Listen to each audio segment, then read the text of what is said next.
Tell us a little bit about what you saw and being able to relay that message to Cora when you watched Kimbrel pitch and kind of help out so he wasn't tipping his pitches. So tipping pitches, we hear about it all the time. People at home understand what tipping pitches is all about. It's amazing. And that's remarkable.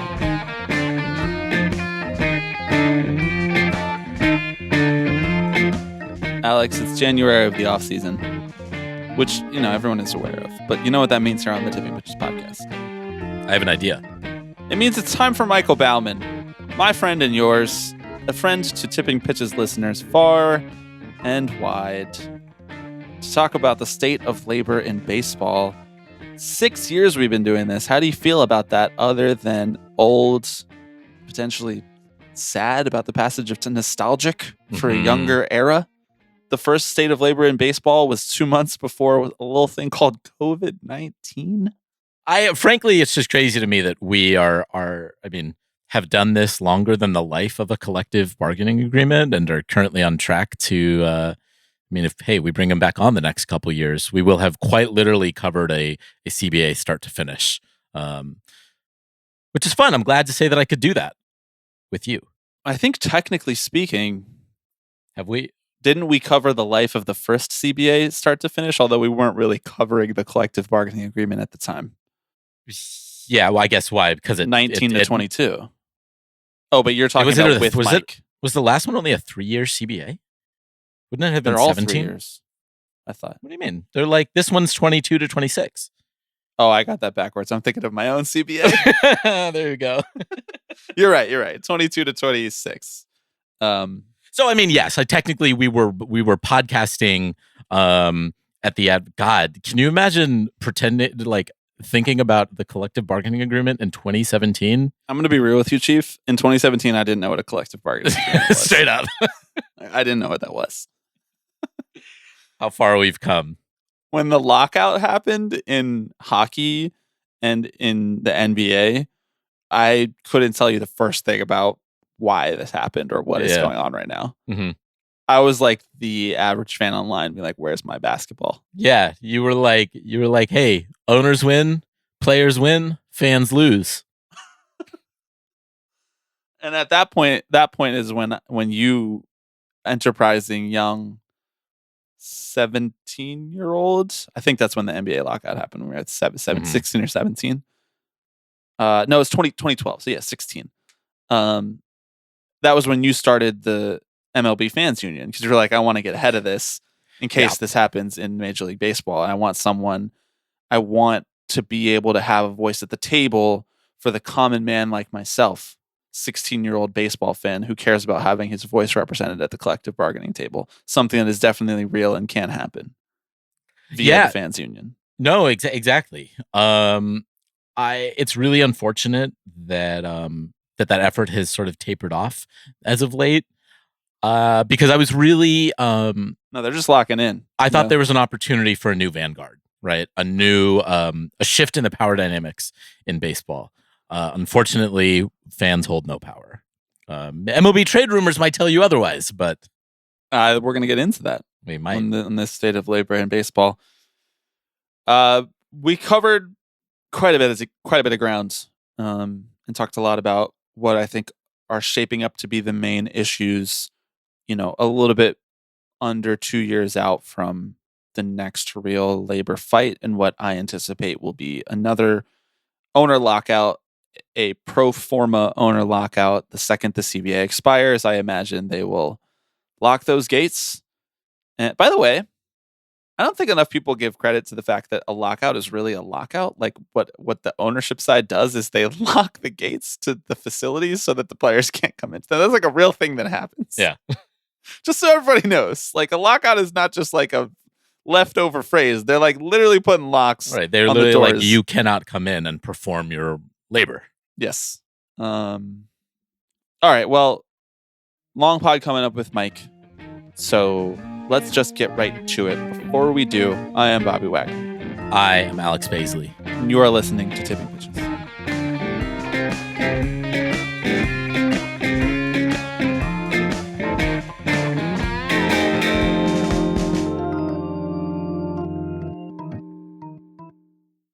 It is the 6th annual State of Labor in Baseball. 6 years we've been doing this damn thing. We are joined by Michael Baumann. Hello, Mike. How are you, sir? 6 years. That's incredible. And the more things change, man, the more they stay the same. Yeah. You know, we still have this playfully mean to each other relationship. The Major League Baseball Players Association is still kind of directionless but strong. The Major League Baseball owners still seem like they fucking hate owning baseball teams, allegedly. Yeah. Mm-hmm. Yeah. I mean, and the Baltimore Orioles are asking for the rules to be changed. Welcome back, Mike. How have you been? It's been a while since we spoke. I've been toiling under the yoke, man. You know, another day, another dollar. You're a famous podcaster now. You got a whole podcast set up.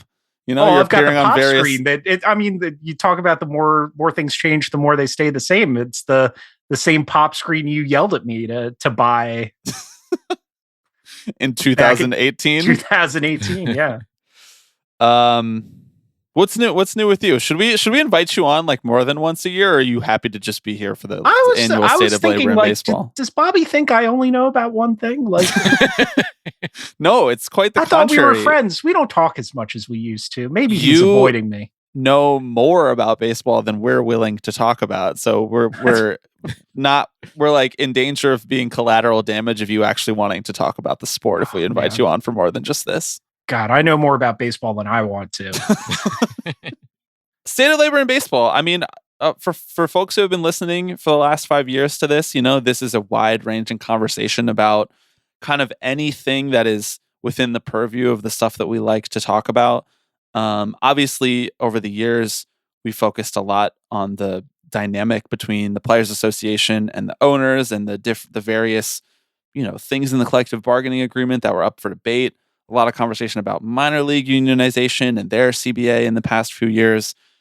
This year, it's kind of an awkward year, right? Because we are 2 years away, or a little less than 2 years away from the next CBA expiring. So things are, I think, just starting to come into focus on what are going to be issues between the owners and the Players Association. But we don't quite know whether or not each side is interested in blowing it up, how serious they are about those things that have always been important to them versus what is going to be important in this round of back and forth. And so, Mike, from a broad perspective, like when you think of the state of labor in baseball, I know this is a wide-ranging question, but like, what are some of the first things that come to mind? Because when I sat down to write notes for this, I was like, I know we talk about this week in and week out, but I also don't totally know what's at the forefront of everybody's mind who's involved in these. Yeah, usually I have notes when I come on, and this year I have none because I think it's pretty open-ended. You know, last year, we're 2 years out from, well, like 20 months out from the expiration of the next CBA. And this time, 5 years ago, I think we had a pretty good picture of what the issues were, what everybody wanted to fight about. And after 20 odd years of labor peace, I would say like labor Cold War is more like what it turned into by the end. I think the issues were clear and everybody's stance on it was clear and everybody's willingness to fight, their level of interest was pretty clear. And this time around, we got a lot of that pent up anger and frustration out of our systems, or at least the union and the owners did. And, they figured out through that work stoppage where the limits were, what's going to get changed, what's not going to get changed. And I think that, there have been some things, minor league unionization being one of the big ones, that really have changed the state of the art in terms of labor in baseball. So, we're going into this. I imagine both sides have their wish lists ready to go for the next time they meet across the table. But I'm not really sure what the public appetite is and, what the appetite within the Players Association is for a fight. I think the owners are, as they have been for 25 years now, or 35 years, I guess, dating back to the lead up to the 94 strike. And so when I'm looking at what's going to change, what the big issues are, I think the big things are we going to have an NLRB in 3 years from now? Like, are we going to start that just taking chills down my spine, to be totally honest? Within the next 48 months, is Max Scherzer going to be in prison for labor agitation? You know, or we're going to be taking Jack Flaherty out and shooting him for passing out flyers? And it's I think that's I hope I'm joking. And the other thing is, I think the big labor battlefront right now is not in professional baseball; it's in college, and that is the most fluid, most interesting spot in the game for me right now. So we can talk about maybe what we would like to see happen or what we think the union might like to see, but I think we'll have a much better sense of what's reasonable and what their expectations and goals are going to be 12 months from now. So, it's pretty open-ended right now. It's not to say that I think that the temperature is rising again. I think there is an appetite for a fight on both sides, but we're sort of in a holding pattern. I think everybody's just sort of gearing up toward the next fight, but there is the recognition that the next fight is going to come, but we're not there yet.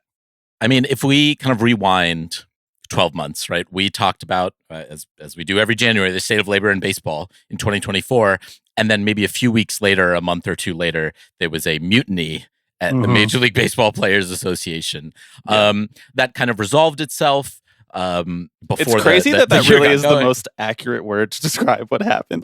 Usually mutiny is a little bit overstating it. Like, we don't have mutinies like on boats or ships or whatever anymore. But that is really what happened. Yeah. And it really rocked the ranks, right? You were seeing very clear divides sort of happening between the union. And, it seems like the dust has settled. A lot of those, quote unquote agitators are no longer sort of on the the players committee basically for the union. I mean, how does that fight and how things shook out color how you're thinking about the coming fight, if at all? I mean, do you think that portends sort of which way the winds might be blowing in sort of the appetite for a fight? Yeah, I think intra-organizational fighting is not necessarily a bad thing if you're talking about movement politics.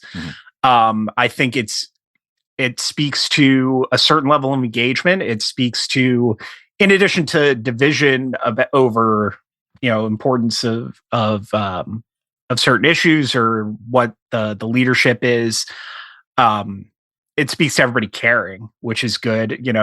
There are worse things than a divided union. Like a disinterested union for me is, that's 10 times worse than having a divided union. And so the fact that all that happened and then it was put down real quick, that speaks to engagement, but also strong leadership. And, I think it's good for, God knows this goes beyond labor and baseball and labor, but,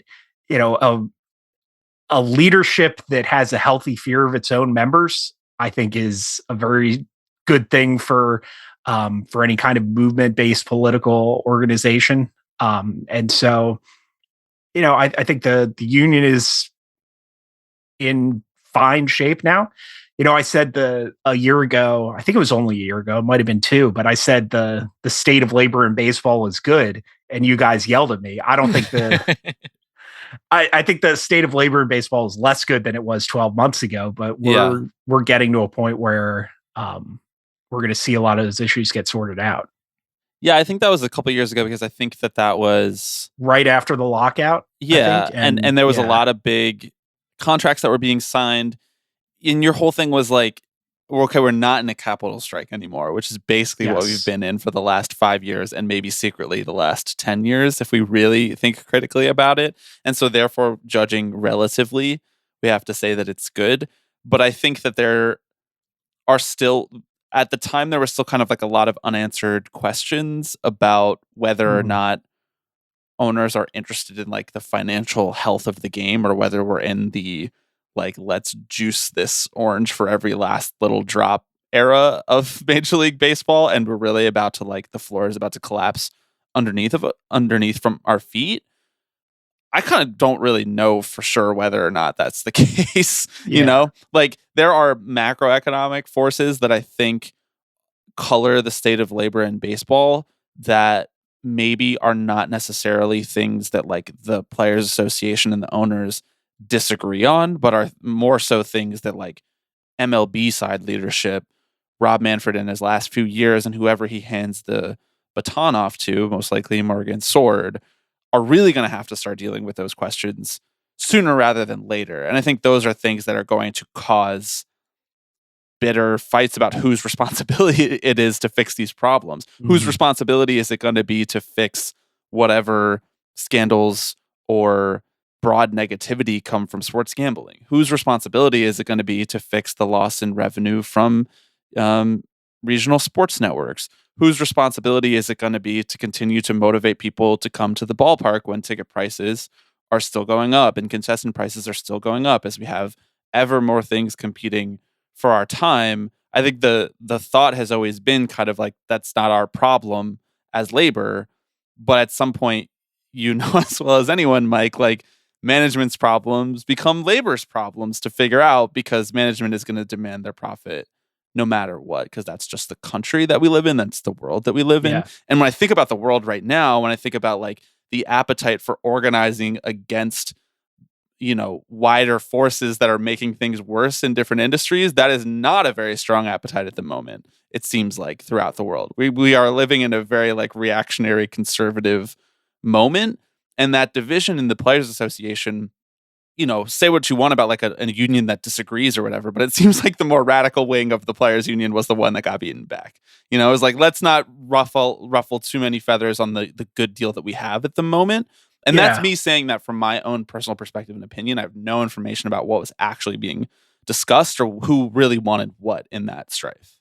And I would probably have a different opinion on that if it was clear to me what the two sides wanted. The biggest point of contention seemed to be who they wanted to lead it. Like, it didn't seem like what it seemed to me is, a lot of the Harry Marino side didn't entirely understand what they were signing up for.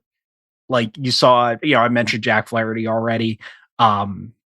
He gave a couple of weird interviews where it seemed like he waffled and tried to walk back at, some of the previously, I say inflammatory. I don't mean that in a bad way. Like, inflammatory from from labor leaders is often a good thing. I support that, but that specific, the mutiny, like you said, is I guess it is what it is. But the macroeconomic forces, you mentioned making up revenue from the RSN bubble finally bursting, which we are very much, people have been talking about this for like 15 years. It's finally happening. Both sides want more money in the game. They want more people to come to the ballpark. They want people to, spend $50 on tickets and $15 on a beer, and in an ideal world, labor and management would work hand in glove to make their industry better and serve both of their interests. But unfortunately, that's not the world that we live in. And the more confrontational, the more nickel and dimey management gets, the less cooperative labor gets. It's a natural reaction. And so I think about this in the NHL. Their numbers are a lot more public because they have the salary cap and because they have escrow. Like, a lot of the player pay gets held in escrow until the end of the season to try to until they figure out exactly how much hockey related revenue comes in. And that's a big thing. And when COVID hit, for instance, this is going to have to do with the RSN thing. When COVID hit, ownership is like, we need the league to stay healthy. Can you take a pay cut, or can you advance us some money, or can you cut us some slack on escrow? And the union was like, you fought us over everything for 20 years. You don't let us go to the Olympics. Why would we do anything for you out of the goodness of our hearts? And so I think that needs to be the attitude from the MLBPA, when it comes to this. And when it comes to replacing lost revenue, the attitude of capital is that we need to see profits go up all the time. Whether we hitched our profits to snake oil, whether that's RSN or gambling, if those bubbles burst, our profits can't go down. Like, not even do we have to stay profitable, our profits can't go down. And if we see that start to happen, guess whose responsibility it is to fill in the gap?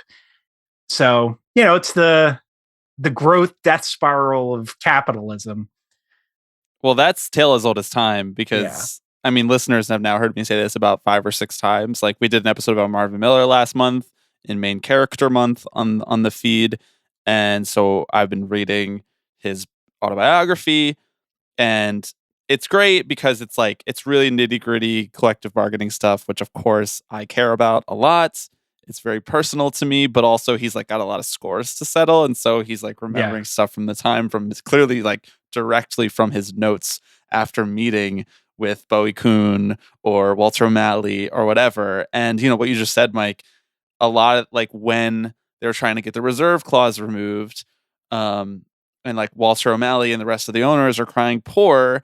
They're saying, you know, Walter O'Malley is saying stuff like we lost $4 million last year. But what he's not saying is we only made $4 million and the year before we made $8 million, you know? Yes. So like the fluctuation of profit being the thing that is existential to them as opposed to just like, and that's ignoring everything else that is beneficial to them, like the tax benefits of owning a team, the increasing franchise value of owning a team, and these different sort of like soft power things that you get from owning a sports team that we're seeing more and more owners like use that playbook. Even the owners who we think are like not the problem are still doing problematic things. Like Steve Cohen using whatever he's doing with the Mets as a way to try to get a casino in Queens. Like, yeah, it's everything is so interconnected now at this point, and it's all kind of, you know, bad in that way. Eventually these teams will become so expensive that it'll all be the same 50 richest people in America who own everything. Mm-hmm. If we're not already getting to that point. Yeah. Right. Yeah, exactly. You mentioned declining RSN streams, which has been sort of the theme over the sort of last CBA, and it is definitely something that like the league is going to have to contend with this next time around. Like Rob Manfred has telegraphed, right, that this is the CBA that very well could, you know, define his legacy or change the sort of economic structure of the game. And at the center of that, right, we can't really talk about the state of labor in baseball without mentioning the words salary cap. Now, a lot of ink has been spilled over the MLB trade rumors poll that came out a few days ago, whatever. You had a story that came out yesterday that talked about why the fight for a salary cap is a dead end on the union's part, and B, kind of a dumb idea anyways. But why does it seem like it has come to such a fever pitch over the last year? Is it that the owners are really trying to like push this through? Is it a fan sentiment thing? I mean, how are you kind of processing all of this? It doesn't seem like the owners are really pushing this. I mean, David Rubenstein saying what he said about wanting a salary cap is one thing, but that comes after it was already in the news for at least a week and really has been floating around in the ether since the Dodgers have been signing everybody. As I said, the Dodgers aren't signing everybody. Like I said this to my editor Meg Rowley, who you guys know, but like, I think if you're going to bitch on Blue Sky or Twitter about the Dodgers need to have a salary cap, you need to be able to pick Kirby Yates and Hyesung Kim out of a group of 10 random mugshots of baseball players. They didn't sign the biggest free agent this offseason. They didn't sign the second biggest free agent this offseason. The biggest contract that they've signed this offseason is Blake Snell. And that's the third biggest contract that's been signed by an NL West team. And also every other fan base, by the way, myself included, doesn't fucking want Blake Snell because he's not fun to watch pitch. Like he's like the, oh man, he's the robot version of a great pitcher. You know, it's some like, of the numbers. Some of the most fun I've had on the internet was in the off season of 23 to 24. Yeah, that's right. When Aaron Nola was a free agent, Phillies fans fucking hate Aaron Nola by and large. Yeah. And they were like, we need to get rid of him. I hate watching him pitch. And some of them said, well, what about Blake Snell? And I would like, I make fun of people who think that their team is the only baseball team in the world. Mm-hmm. But I was genuinely trying to be helpful here. It was like, if you hate watching Aaron Nola pitch, you are going to kill yourself watching Blake Snell pitch. Like leaving aside the issue of whether he's better or not, which changes, both of them have been pretty inconsistent, but he's better. He's better. Yeah. But like you said, they don't want Blake Snell. And like the fact that Japanese players seem to only want to sign on the West Coast, like, is that fair? No. Is there anything that can be done about that? No. That's what I said. That was my take about it. I saw somebody post like, oh, you should only be able to have X number of Japanese players on your team to force them to sign. Like, I'm sorry, like, it's not fair, but it's not so unfair that I'm going to endorse racial quotas for the 26-man roster. Like, the fuck are you guys talking about? It's not unfair. There are so many. Sure. In a way, is this one tiny little sliver of this one thing, quote unquote, unfair that like certain free agents want to sign more in certain places? Yes, but there are all kinds of different factors in this game that are unfair in one direction or the other.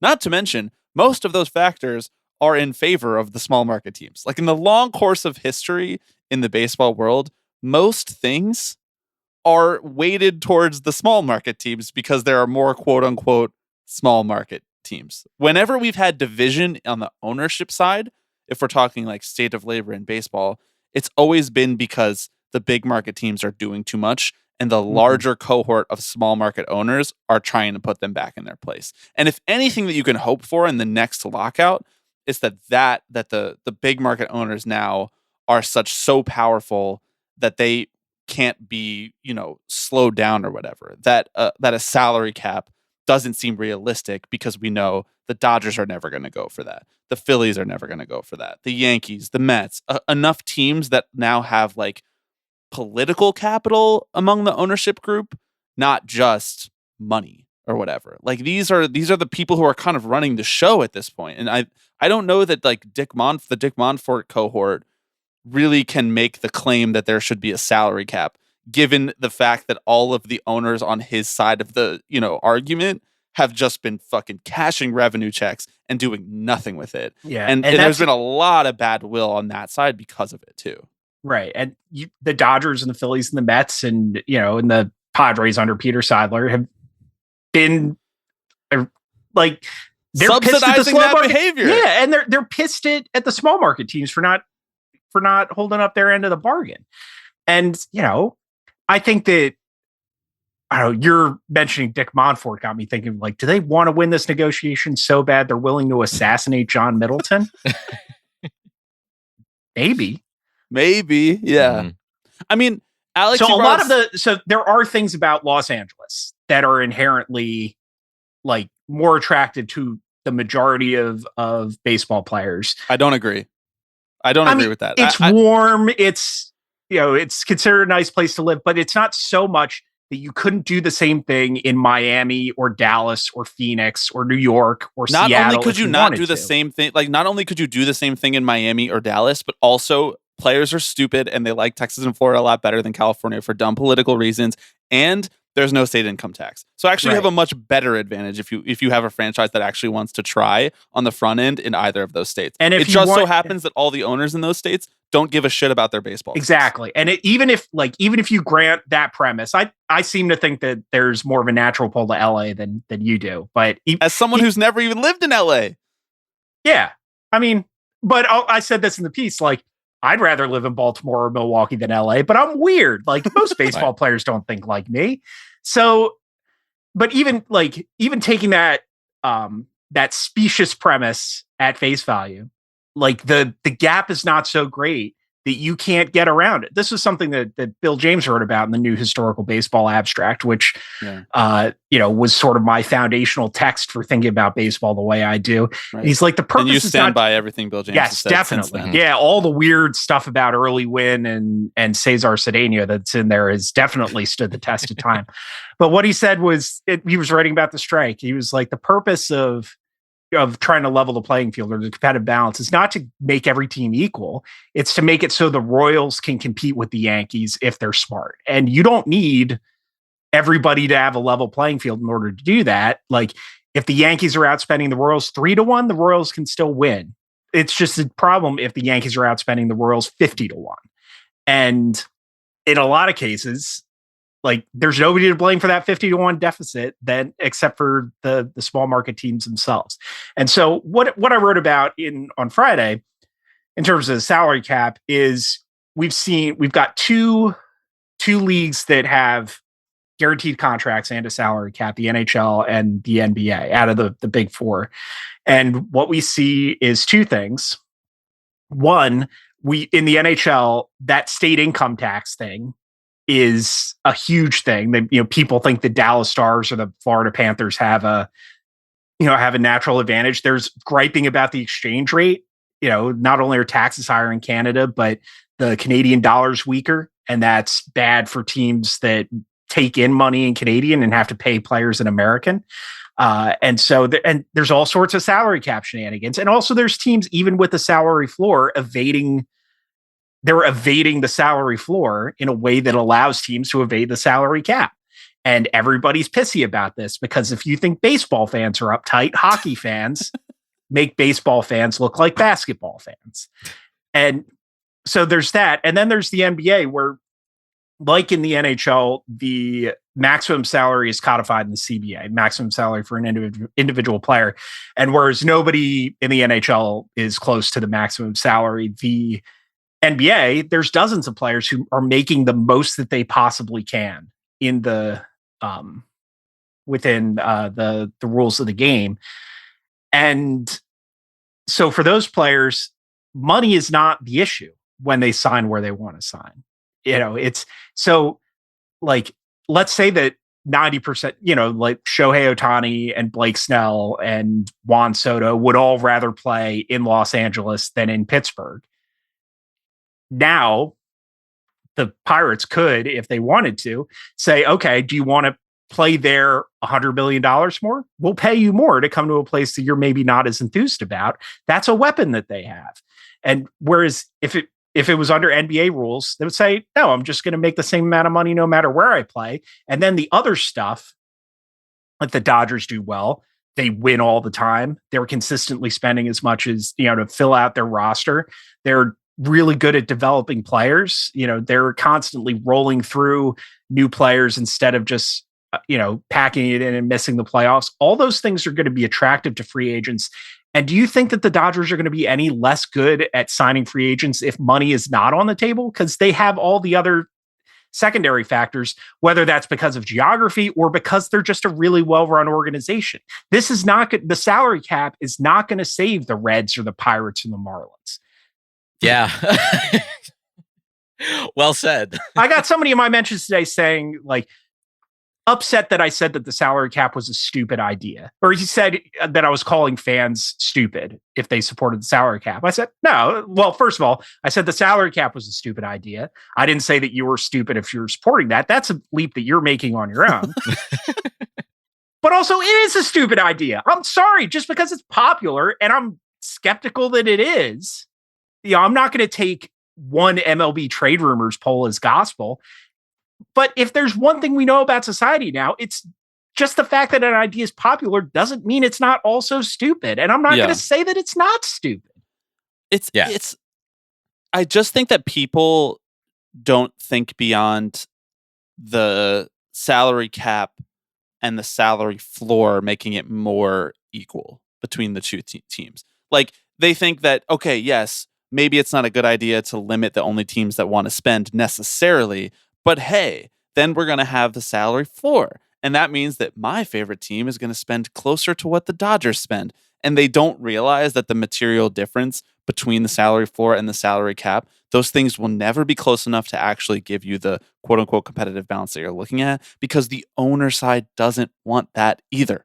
Like, they don't want that. You know what I mean? Like, I think that fans have a really hard time processing that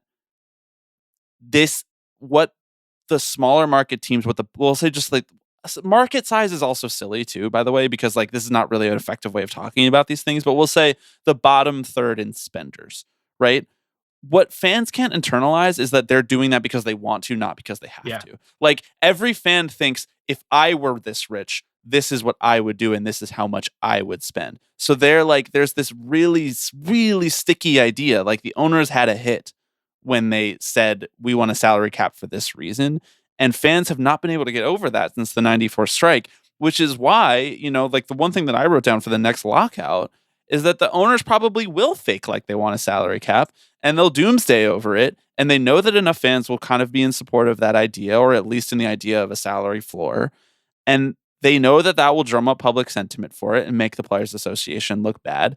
And what they will do at the bargaining table is they'll take a step back and they'll say, fine, let's have the international draft and let's have a lot more hawkish CBT rules. Yeah. And that they'll get exactly what they want because they know that it's like overall kind of a bad environment for the Players Association side this time coming up. At least that's the way that I view the situation. I don't know what the public environment's going to look like 18 months from now. I've never known anything less about public opinion than... But the public opinion right now is basically like Dodgers bad, ruining game. That, like, to be honest, I know like Twitter is not real life, but like most people think that. Yeah. Even in real life, when I come across people who are like baseball fans, so like, I guess he's just going to go to the Dodgers, huh? Which like does say what you want about whether or not that's actually true, but people think that. But like, how much of that sticks by opening day, right? Like, is some of this just like my team lost out on free agent? I think. And I'm mad, right, and Alex, I'm mad about it, and they're the villain, know. and then opening day rolls around, and it's like, oh, the Dodgers aren't guaranteed. You know, like the thing about Dodgers Ruben just won the World Series. When they come into town, it's going to be like every fan base is going to have their shot at them. You know, every fan base is going to be able to say like, and now we have interleague play, so the Dodgers will play every single fan base, and they'll be like, okay, this is the team that just signed away every good player and got Ohtani for $2 million a year, even though they can't process that that's not actually what's going on financially, but still, like that's what they think. But the problem is that in terms of projecting that forward to a collective bargaining negotiation that's going to happen 2 seasons from now, is 12 months ago, we were coming off a year where the Dodgers got played off the field in the playoffs by a team who's like their third most dangerous left-handed hitter was Pavin Smith. Like, right. Well, yeah. and what I really loved about Rubenstein's salary cap comments a few days ago at Davos or whatever, just a fucking hilarious sentence. Just a really amazing sentence, right? He's agitating. He's like, I do think that we need some sort of upward cap on spending, and as a sort of aside, he goes, now to be clear, the teams with the most money are not always the ones that win. In fact, oftentimes you see teams with the small payrolls who actually find success and are winning the World Series. And I'm like, wait, you can't. That's not just a throwaway thing that's the whole thing right there, is that baseball's parity is actually in an okay spot right now. And you laid this out, and Rob Main's role laid this out in Baseball Prospectus. And it's like the closest thing you can come to considering, a dynasty in baseball right now is the Dodgers won last year, and they won in a shortened season, 4 years ago or whatever. Yeah. And it's and I don't know, it's hard to look at that and say the game is in a dire state as a result of it. We haven't had a repeat World Series winner in almost 25 years now. Right. Like, yes. It's a historical anomaly, the parity that we have in this sport for the 4 major. And parities, and by the way, like this is a minority opinion, so I don't kick up that much dirt about this, but I don't want parity. Like, I don't want teams to go 30 years between playoff appearances or anything, but I want to have some amount of continuity year by year in order for the league to make narrative sense. I don't want just picking random numbers out of the bingo wheel every year. Just so you want parity, join a redraft league. Start fresh every January. Like I said in my piece, like you don't like this has never been how sports work, and if you want every team to have the same shot every year, you don't like sports. Just like go play checkers. Yeah. That's what we're talking about.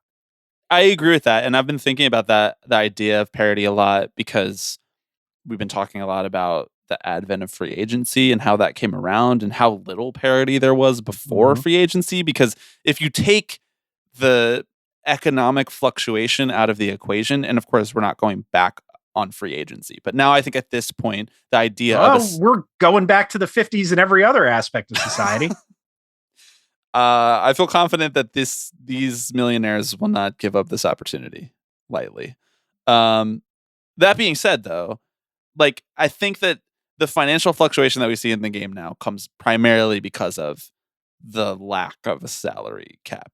You know what I mean? Like in the NBA, yeah, every team, even if they're not really that interested in being good, maxes a player out because they know that means that then they have this asset or whatever, and they'll be able to trade him for a first round pick when one team whose ownership is mad that they're not making the playoffs will want another star on their team, a la the Wizards giving Bradley Beal a maximum contract and knowing that the Suns would make a dumb trade for him a couple years later, because that seems to still be the case in the NBA. It's not really the case in Major League Baseball right now, but like before there was free agency, there was like the only thing that mattered was how good you were at developing players and being smart. Yeah. And I have really bad fucking news for people who want a salary cap. If you're worried that the Dodgers are too good now, I'd like to see what would happen when you level the playing field and all that matters is player development and how smart you are at talent evaluation. Guess what? The Dodgers are still the best at that. So like, it's not going to get better. I actually think it would get worse if you limited what the Dodgers can spend. Absolutely. Or if you limited what other teams can spend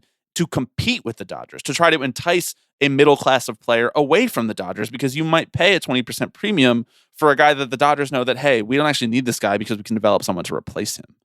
And what I wrote in the piece, I didn't write this, but I think what a lot of people imagine when they envisage a salary cap is not just like pegging it at the CBT threshold with a floor at 90% of that. They want to drag everybody back down into like the 130s. And so we have a test case for that. And that's Formula One, which is owned by the same people who own the Braves. And the team that, you want to know how much money the Dodgers ownership has? They just launched a Formula One team. Like, so they wanted a cost cap, and the argument there again was stupid and bad for the sport, but it made more sense because the last F1 team that went out of business did so in 2012, and so it's like recent that these teams are pretty precarious, and so they wanted to protect the smaller teams that don't give a shit. And they dragged everybody's spending down to a level that was less than half what the biggest teams were spending. And in year 3 of the salary cap, or the cost cap, Red Bull won 21 out of 22 races. They've had the same champion in every one of the 4 seasons they've had a cost cap. And what happened was they started the new rules, or they started the cost cap, and the next year they reset the technical rules. So they gave not like a completely clean slate, but it's just, and Red Bull, the team that's really good at the stuff that the Dodgers are good at, came out with a really fast car. And at any other point in F1 history, the big manufacturer-backed teams like Mercedes and Ferrari would have thrown hundreds and hundreds of millions of dollars to close that gap fast. And 3 years later, they still haven't done it all the way. Like, it's because they're not allowed to put their resources into the sport. And I just don't know why anybody would think the same thing wouldn't happen with the Dodgers if they actually got a salary cap. Dude, it just happened with the Rangers. The Rangers threw money at the problem and won the World Series. Yeah. Like, they weren't on the level of any of the elite franchises. The Phillies threw money at the problem and almost won the World Series. That's what I'm saying. The Rangers have Corey Seager because of these things that allow worse teams to spend more money to get the players, and not to mention like the tax benefits that the Rangers benefit from to get Corey Seager away, to lure him away from the Dodgers because they could pay him. Because there's no government in Texas. Right, exactly. I think that is just like, I know that we're just sort of like yelling the same things that we've always been yelling at, but it seems like we're now yelling it into head on into a storm of like changing public opinion that I haven't seen on something like the salary cap for a while. I think this is a bigger, part of like my own changing attitudes toward public opinion in general and political or economic discourse. But I'm losing my patience for accepting dumb premises. Yeah. Now, because I've always kind of thought I really that was like, I was a very thoughtful, level-headed person in terms of discourse. You're smiling. No. I'm not. I agree. You know I me. agree. You know I'm not confrontational. I'm very even keeled. Right. We had the argument on the pod a couple years ago about who among the three of us is the most accelerationist and least accelerationist. And Yeah. I think apparently you're the least accelerationist, which I'm old for starters. That is true, number one. But also, like, in my personal experience with you in work and labor settings, sometimes you were the first one to pop off. But I guess that was only when you needed to be. When that was that the goes back reasonable thing to have the difference between having a divided versus an apathetic labor union. Don't I know it? Don't I know it? The thing about, like, they want everything to be $130 million, Alex, like, we talk about this on the pod all the time, but, like, there's kind of no way to articulate what people are asking for in sports without acknowledging that, like, this is just the inherent problem in capitalism in general. Like, what you're saying is that you want there to be no unequal benefits for the sports teams. Like, I have bad fucking news for you about, like, the way that the entire economic system that we're operating under works. It's that the whole point of it is that there's unequal benefits so that some people can benefit more than others. Like, neither side wants socialism in baseball, so it's not going to happen. Yeah, I mean, I think it's I mean, there have been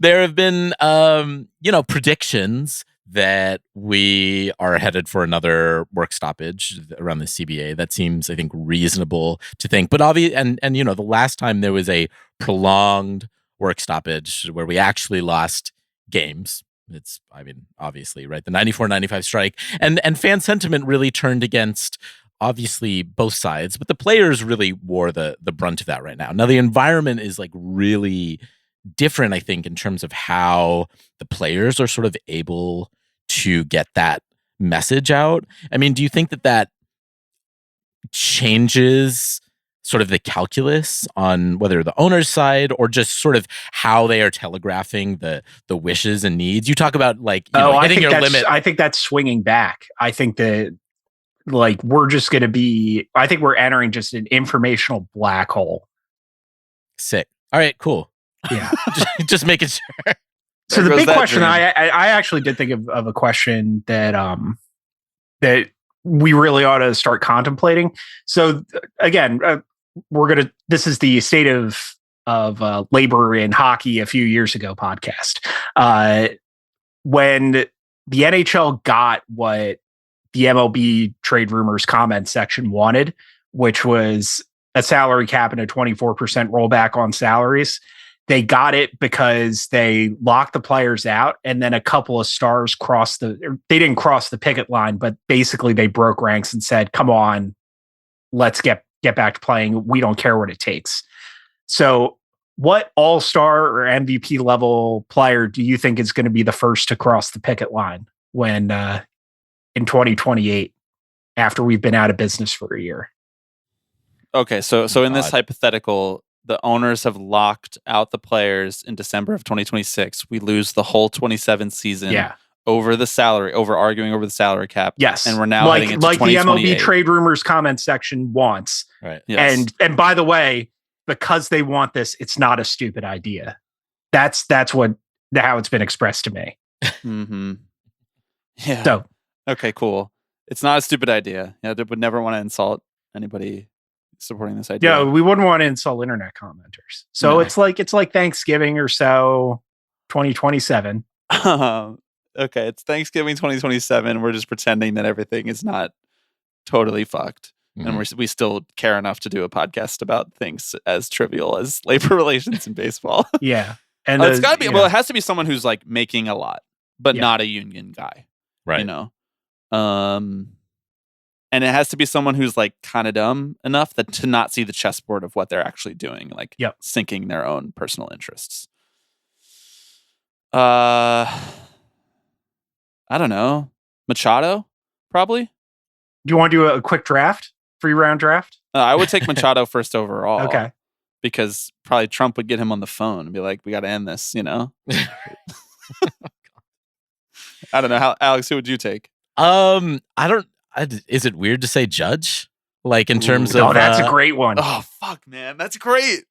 Like in terms of like the middle of the road guy who's like, I want everyone to get along. Come on, both sides, you know.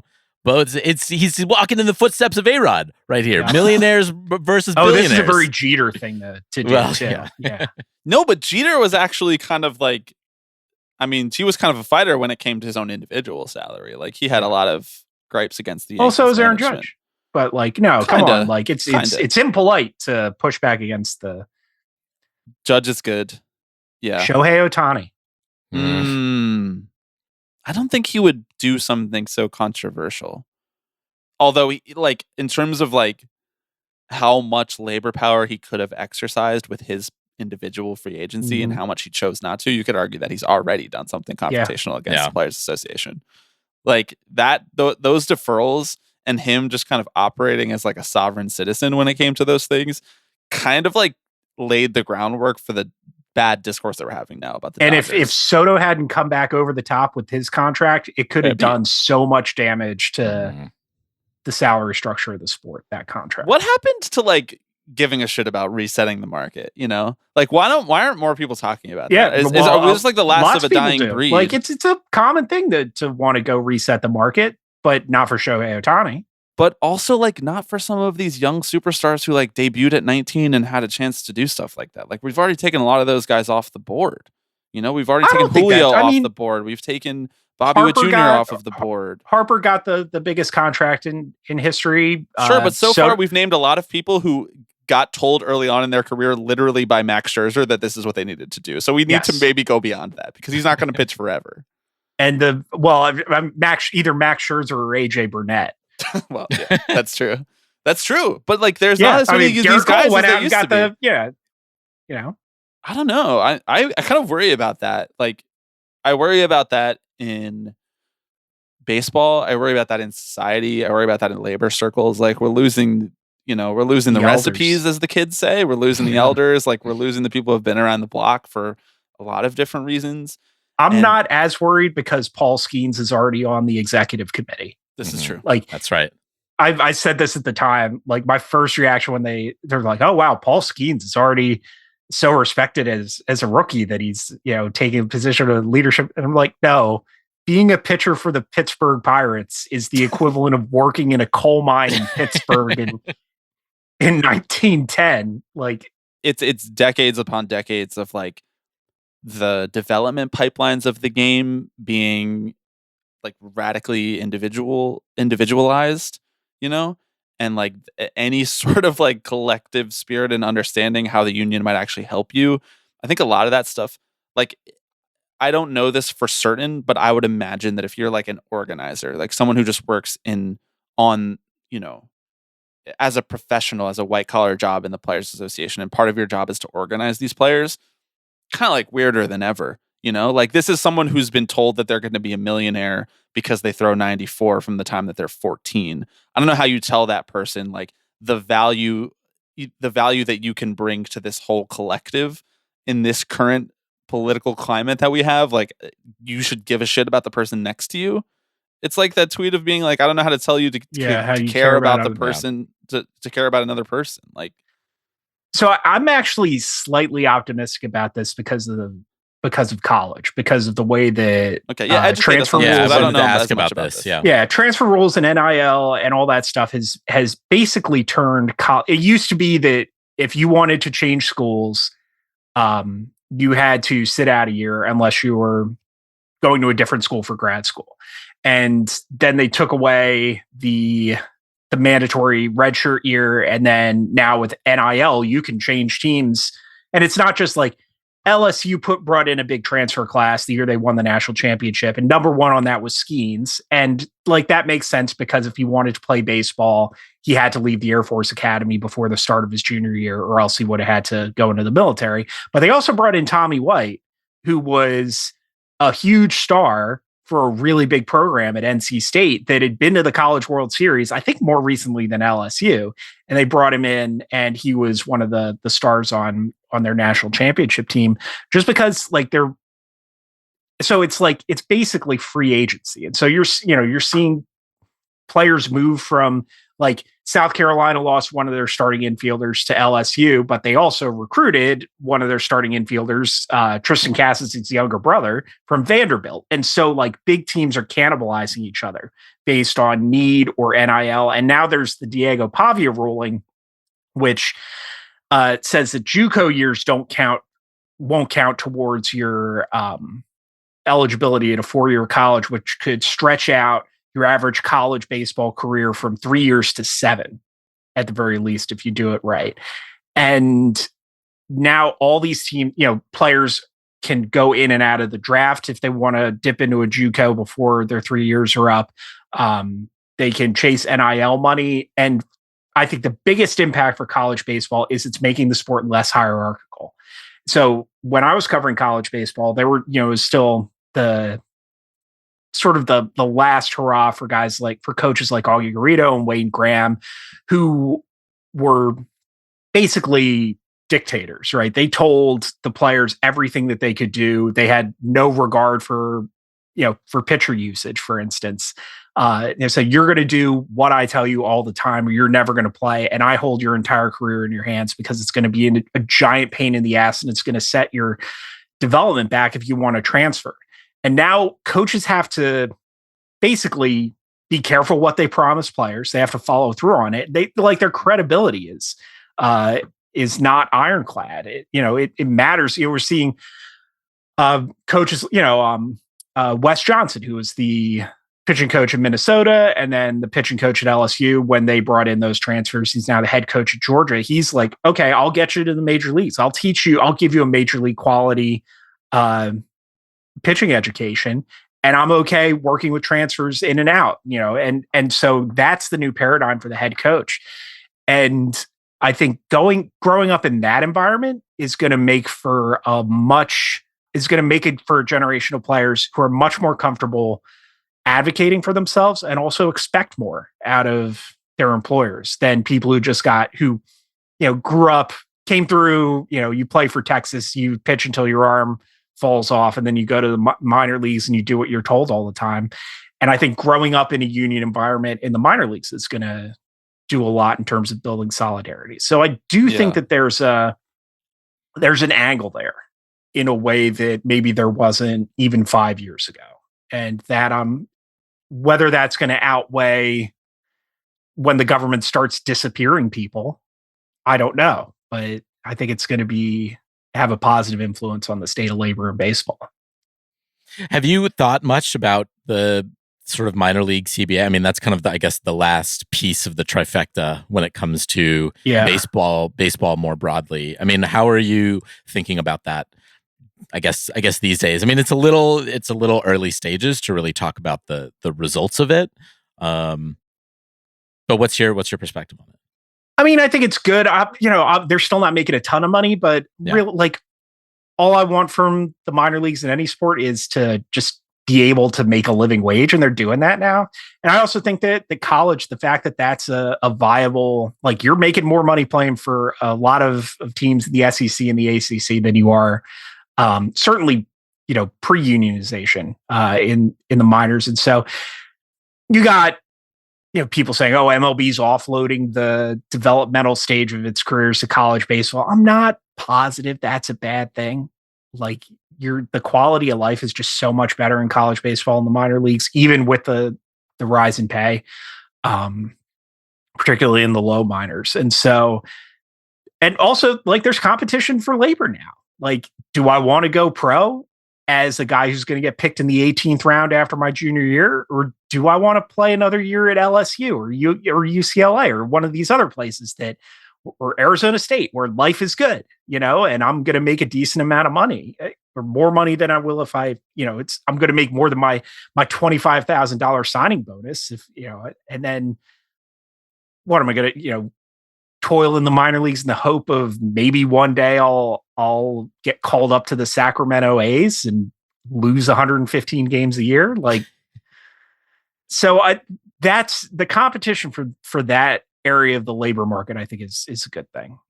Yeah. I mean, I broadly agree. And I guess that's a good point about the labor education happening at an earlier age than it has been for the last 30 years.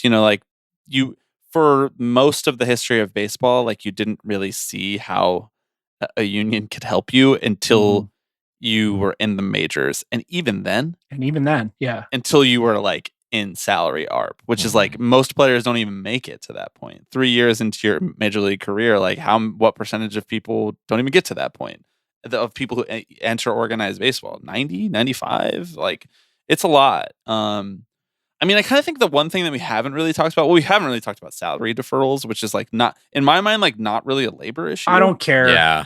And so I don't know that it's really necessary to talk about it right now, but like we haven't talked about the big thing from the last CBA that got kicked down the road and then kicked down the road again after they couldn't figure out a deal for it after the first year, which is the international draft.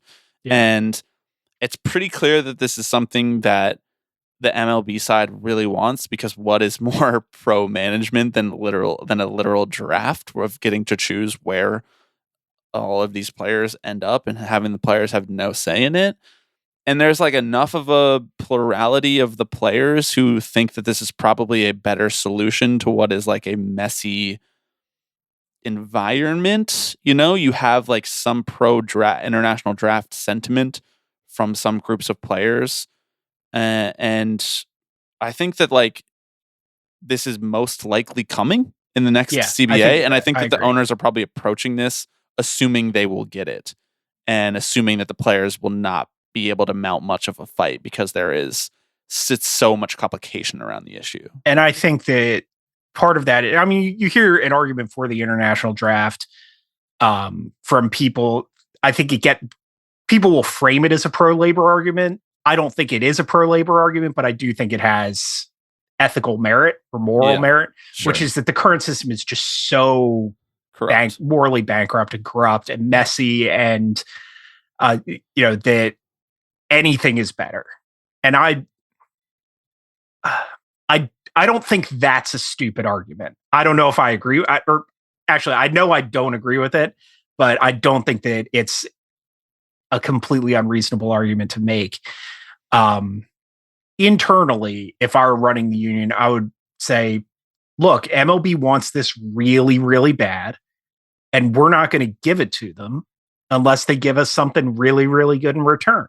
Mm-hmm. So let's think about what we'd be okay with trading for it. And if they don't want to give us any of the things that we want for it, then tough shit. Like, so, let's really make them beg for it.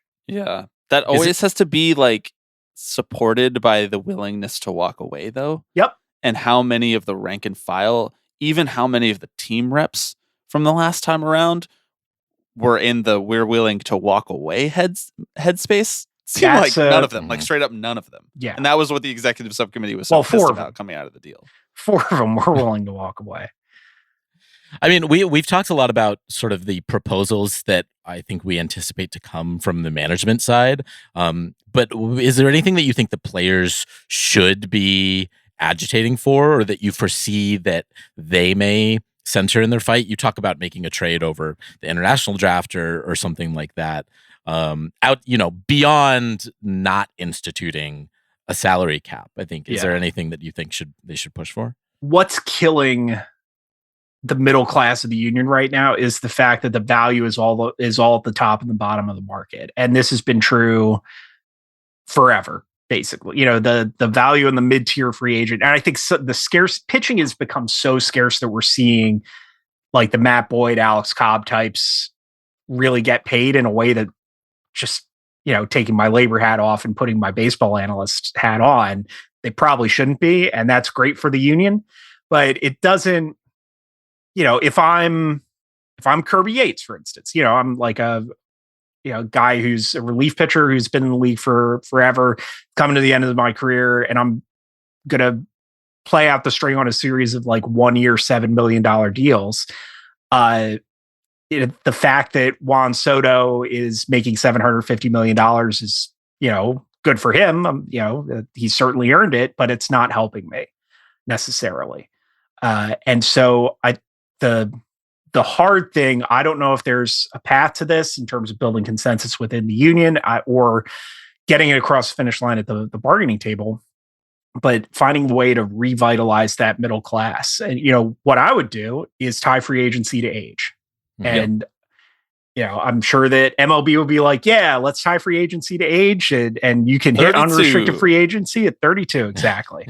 Again, bringing it back to the NHL, like you hit unrestricted free agency at 27. And so that solves so many problems. And it doesn't have to if you ask for 27, you're never going to get it. So let's say everybody hits free agency at 28. That completely eliminates the incentive for service time manipulation, for instance. It gets deserving players to the major leagues faster. It gets guys out into free agency when there's still some upside to them. And, whether that's tying it to age or knocking a year off of free agency, that's the price. For instance, for an international draft, you want that, then 5 years of service time is where everybody hits free agency. That's what I'd come to the table with. I think that's so all messy. A pipe dream now, because I think that everything at this point is a rear guard action. It's making sure you don't lose instead of going out there and grabbing something novel. I mean, if you study the long history of like collective bargaining, especially in pro sports, like management always comes for concessions after what they perceive to be losing anything. They always want to have concessions, and that's just how it works. And they got a lot of concessions between 94 and the mid 2010s, like whether or not you actually consider them like going backwards, like things did not advance as much as they should have, like from the Players Association side in terms of spending and collective bargaining tax and that sort of thing, based on the it's not keeping up with the revenue of the sport. The players are making less of a portion of the pie than they ever have, since free agency, we should say, since this current structure, that the economic structure of the game that we have right now. I do think that like as a pipe dream, I sort of agree with you that like hitting free agency at a certain age would be cool and probably more equitable in the long run. But how you would actually figure out what players are getting paid before they hit free agency is like a total mess. And one side has to have like a really clear picture of what they want, and they have to be really principled over it.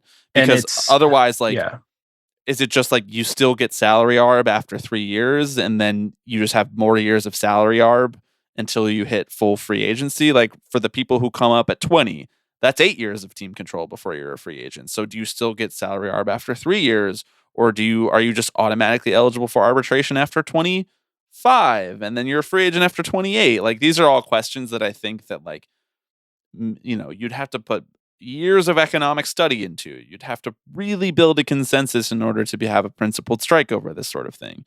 And I think it's worth it probably. And I think it'd be nice if we traded that for the international draft. But I think they're kind of like, guys, we're getting the international draft either way. And you're not going to walk away from a season of baseball over it. Like, let's be honest. Yeah. And I think they're probably fucking right, So I don't know.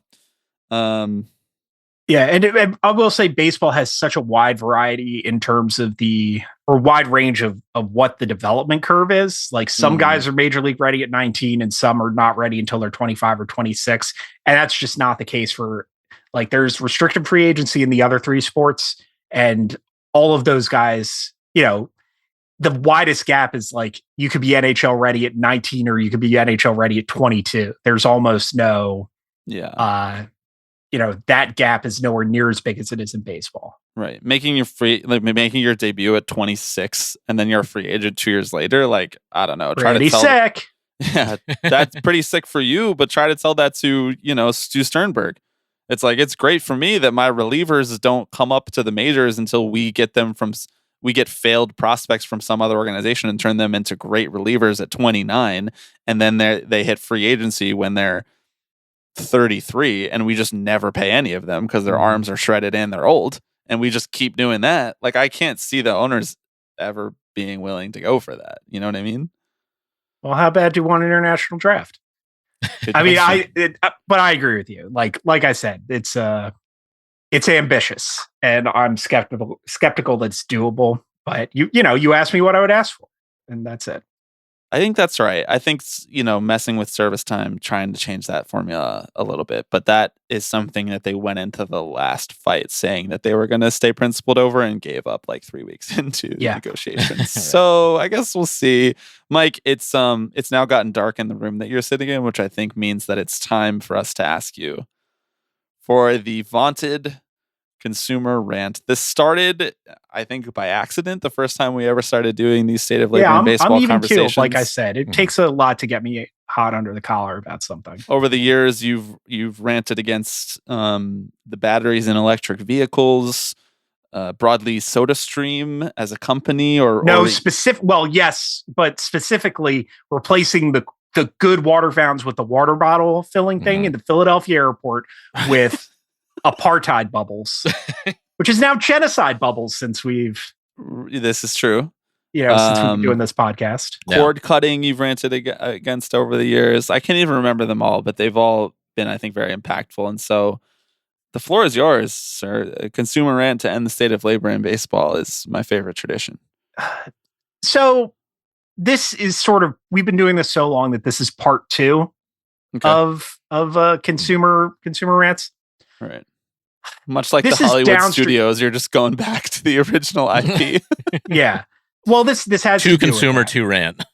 No, you don't own anything anymore. Everything is streaming. This is bad for the consumer. This is bad for the artists. This is bad for everybody but the companies that are paying you to give you things that you should, by all rights, already own. The death of physical media and so forth. And people mock me. I just moved, as you could see before it got dark in here. I haven't taken my desk lamp out. So maybe I'll do that once we're done. Anyway, I subscribe to a number of streaming services, as I'm sure both of you do. Well, I don't know. You guys are young. You might still be mooching off your parents. My wife and I are both oldest siblings. So both of us, we pay for everything and our younger siblings mooch off of us. But I can tolerate, to a certain extent, not owning all the stuff I like to watch. What I can't tolerate is the fact that it changes. Yeah. And this was the case. Like, you knew that West Wing, for instance, was on Netflix. You know that certain things are going to be on certain streaming platforms, and now it changes every month, and you can't rely on a certain streaming service to have the show or the movie that you want to watch. And I think that there should be a rule that if you add something to your streaming catalog, it has to be on it for a certain amount of time. And like a year or 2 years. I subscribe to, and this is the only place you really find this is on the streaming services that create their own content. So like the Netflix stuff will always be on Netflix. The Max/HBO stuff will always be on HBO. I subscribe to Paramount Plus basically because I know that it will always have Star Trek on it, and I just don't want the fucking rug pulled out. I asked for so little. I thought about asking for, ranting about how everything has a fucking computer in it. Yeah. And like everything is connected to your smartphone. I want dumb appliances. I agree. Yeah. Like I don't, and this is part of the reason that like this got into the electric car thing. Like part of the reason that my 2008 Subaru with 180,000 miles is going to be the last car I ever buy is because it's not going to show me like because I turn it on with a key and I don't need a fucking app for it. And like, I'm not going to be able to buy a new car like that from now until the end of time. Yeah. And like, it's just not worth it. The fact that you can you can adjust your seat from your phone. Are you fucking kidding me? Who wants that? Are you so weak that you have to have remote start from your phone because you can't go outside and start the engine and heat it up while you're scraping the ice off it? Are we that weak as a society? I want that. I know I'm not going to get that. I'm conceding the enshittification, to use an overused phrase, of all of the physical stuff that is required for like bourgeois middle class life in this country. I just want to know where the hump for fucking Red October is going to be, so I can subscribe to that streaming service and I don't have to go play whack-a-mole if I want to see Captain fucking Marco Ramius. Mm-hmm. Damn, preach. The fact that you just conceded on an opinion that you had even before you shared it is tough, though. Like, did you learn nothing from collective bargaining, Mike? You're supposed to ask for the world. What is digging my heels in ever gotten? We still have these dumbass electric cars. We still don't have cable back. Like, by the way, we're getting, it should be against the law. If you pay for a streaming service, they should not legally be able to show you ads. I agree with that. Unfortunately, that's never going to happen. Number one.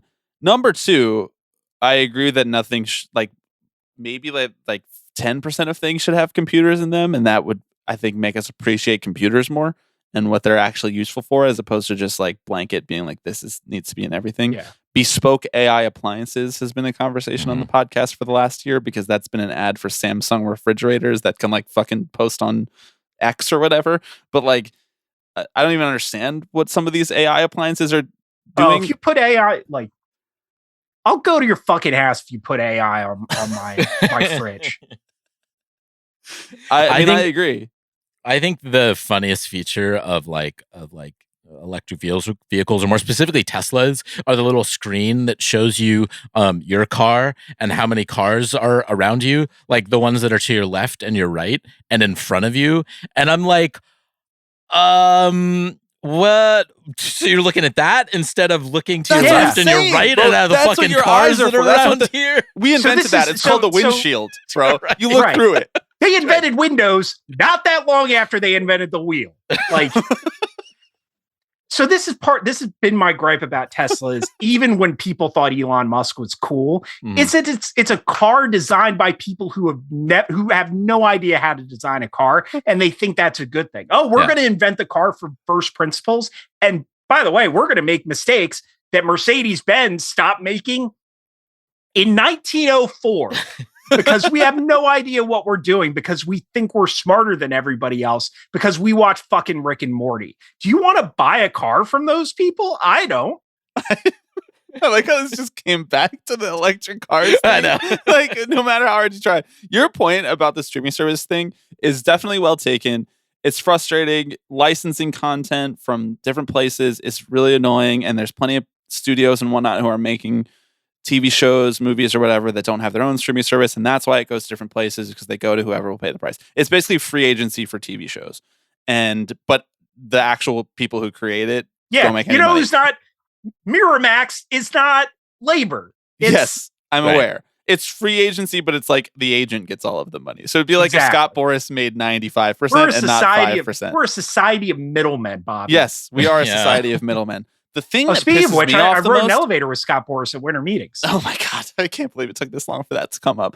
The thing that pisses me off the most is that the mechanism for finding out where something is streaming is dead, because Google doesn't work anymore because of artificial intelligence, because everything is a scam. Yeah, no, but JustWatch.com does not accurately keep up with like the more boutique streaming services like Criterion. So like if I want to go watch Bobby Wagner, I'm on Criterion. Mike, Criterion is a godsend. Protect art. You of all people should know. You're not scoring points with Middle America right now by shitting on Criterion, not listening. The people listening to Tipping Pitches are when the revolution comes, if you cross me, I'm going to tell people that you said boutique streaming services. That's all right. I feel like I have my bona fides in our personal experience with each other too when the revolution comes. All right. Okay. I feel like I have enough to fall back on. Okay. He is Michael Baumann. This was the 6th annual State of Labor in Baseball. Mike, aside from fangraphs.com, where can people find more places to get more Baumann in their lives? You can find me at baumann.bsky. Whatever the suffix is on Blue Sky. I also write about cycling at Wheelie Sports. The newsletter is currently on Substack. I'm in the process of migrating it. I tried to do that and move at the same time. But if you subscribe on Substack, you will find out where it's going. So just do that for now. We're getting the start of cycling season.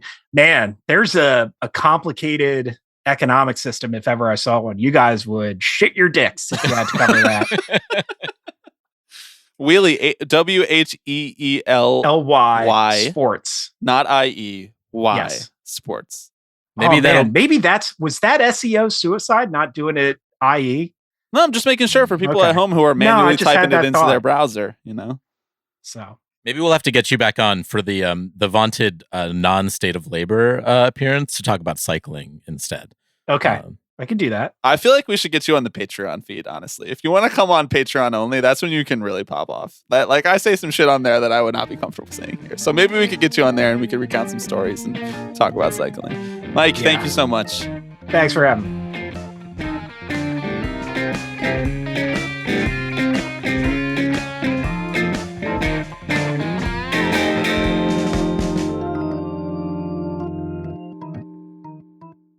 Thank you to Mike.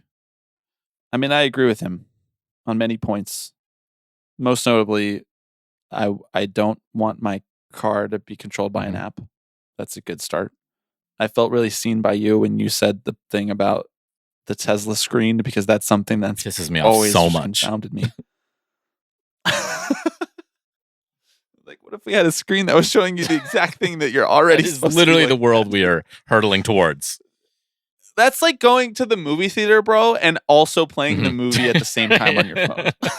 Like, it's already there in the whole thing, and it's just like it's there. Yes, in the way that it's really more like going to the theater and scrolling through like GIFs of the movie on your phone. Okay, no.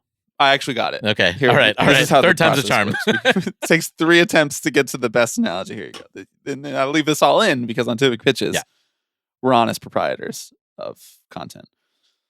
It's like going to a Major League Baseball game and bringing up the MLB at bat StatCast 3D representation of the game that you're already at. Which, now that I've said it on the pod, we are going to do it a game. And we're going to make some fucking TikTok or post or whatever comparing it to people who drive Teslas. Hey, man, that's just the millennial version of like bringing the radio to the game, so you can listen along while you watch. I'm like, I need to know what that celebration just looked like in poorly rendered form. I must know. All right. Thanks, everybody, for listening. I believe we're due for a Patreon episode. Nope, not this week. We did one last week. So we'll see you on Patreon.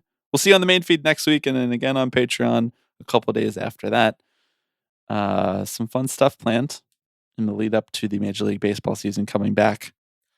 Yeah, we do have some fun stuff cooking over there. Patreon.com/tipping pitches.